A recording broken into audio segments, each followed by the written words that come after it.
This is a GoPro 9. And this is the Max Lens mod, which is supposed to fit on this and make this comparable to the field of view of the GoPro Max. We're gonna test it out and see what difference it has compared to just using the regular lens, and if it's worth spending the extra $100 to grab this lens. So let's go ahead and open this up and check it out together.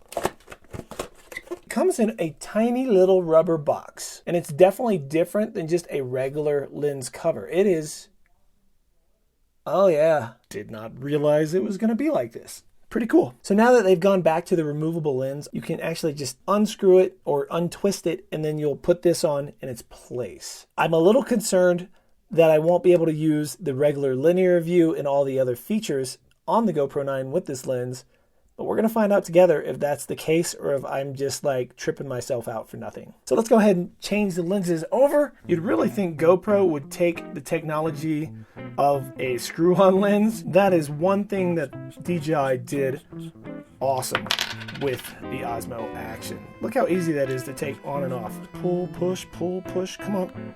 There we go. So if you give it enough pressure up and turn it, then it pops off. You can see right there, there are hinges right there on the cap. They go under and it just slides right on. So let's lift it up, pull it off, and it's back off. And we're gonna go ahead and do the same thing and put it on. And you feel it hit those marks and then just twist. You can see that it sticks out quite a bit compared to what it did, but there you go. That's Max Mod Lens on the camera. So we're gonna go ahead and turn on the camera here. And whoa, you can see already we are not going to be able to use our regular mode anymore because you can see that black ring everywhere. We can't really use footage with that black ring. To actually use this correctly, we swipe down from the top and right there, you click that.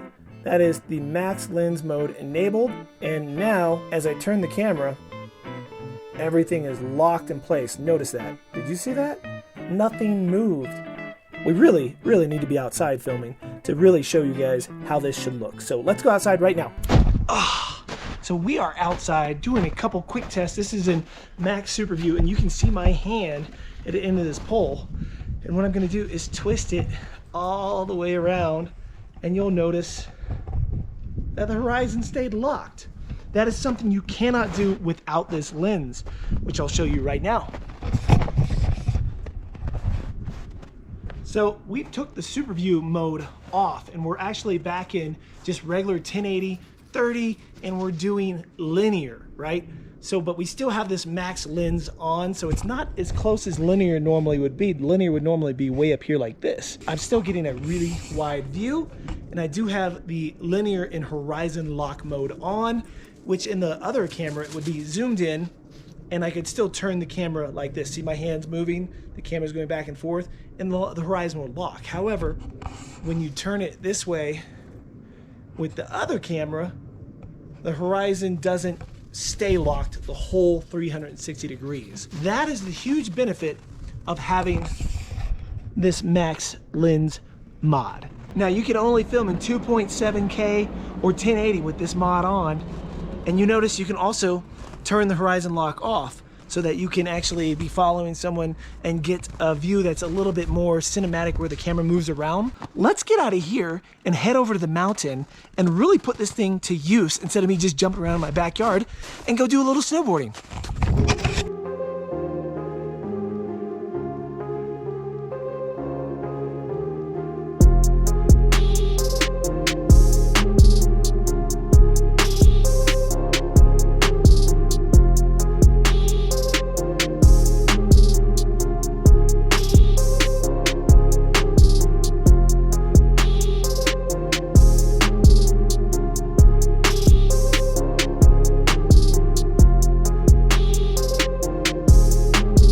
So everything you just watched had the Max Mod Lens on the camera. It's a much wider field of view. Is it as wide as the GoPro Max? Well, we'll have to save that for another video where I do a side-by-side. So far, my biggest concern was not being able to crop in and get close and have weird shots, but you can switch it to normal, which then is a little bit more like linear, and you can still do time warp and time-lapse things with the Max Lens on. You can do 2.7K and you can do 1080 in the time warp function, which seems to be the same case case for using it in pretty much like this. I can only get up to 2.7K. I'm not getting 4K. I'm not getting 5K whenever I'm filming with the max function on. So when you take it out of max mode, you still get the 4K, 5K, higher frame rates, and all the regular things you get.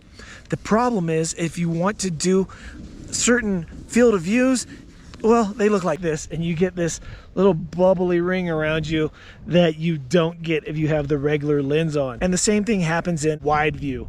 You don't notice it as much unless you move the camera around, and then you can see it on the edges. So if you want that wide field of view with this lens, you have to keep it in the max mode. And in max mode, you can move it all around, and you should not be getting those black bars. So I just discovered that while you're in max mode, you can do max super view, you can do wide, and you can do linear. This is linear now, and I'm holding the camera arm's length away right now, and that's the shot you get. I wish I had known that at the beginning of this video. That answers sort of my question, can we still use this like we can with the other lens? Now this is wide view at the same exact arm length right there.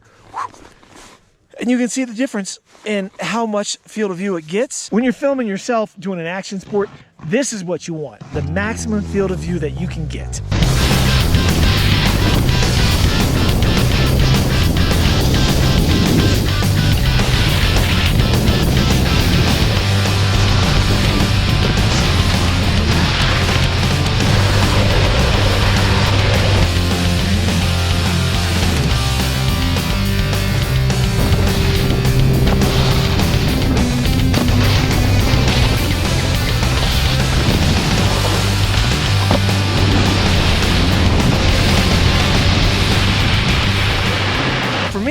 It's really going to be when I compare this to the GoPro Max to see if losing or gaining that 360 function is worth having everything else. If you're still watching to this point, keep watching, because I'm going to review this footage side by side, everything you guys saw, and let you know my thoughts on if you should spend the money for this lens or not.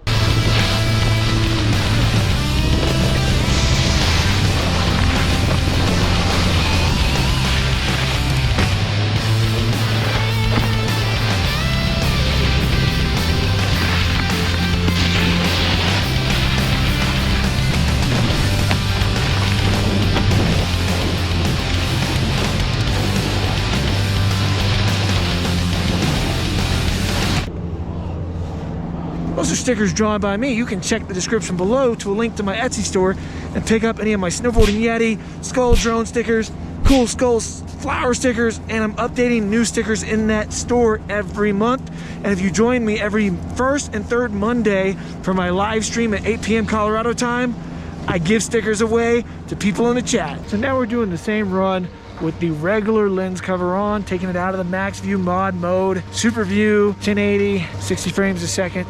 And we're gonna try to place the camera in the same exact way so I can do a side by side, and we can see how much wider that mod lens actually makes everything compared to if you don't spend an extra $100.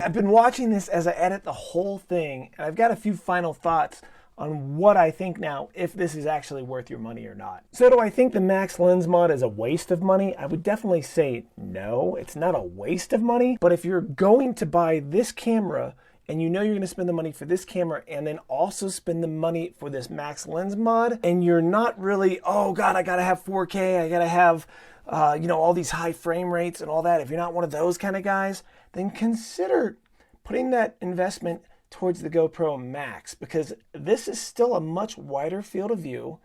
It's probably more stable than this, although this is incredibly stable with that horizon lock on. There's not another action camera besides 360 cameras that come close to this technology right now. But if you are that guy that doesn't necessarily need those crazy frame rates and that crazy resolution, then something like this is awesome. Yes, everyone thinks, oh, it's a 360 camera. However, it also does single lens mode, which is called hero mode, which makes it basically like this, but instead of shooting in 2.7 60, it can only do 1080 60. Then you get the bonus of having 360. With this, you can take this off and go ahead and put the regular lens cover back on. Then you have the bonus of the 4K, the 5K, the 120 frames a second, the 240 frames a second, as well as turning horizon lock on, off, and switching back and forth to this mod lens that they sell for that $99. Now I do plan to put a video together showcasing these side by side, so if you are interested in that, make sure you subscribe to the channel, click the bell notification so you don't miss it when I make that video, and let me know in the comments below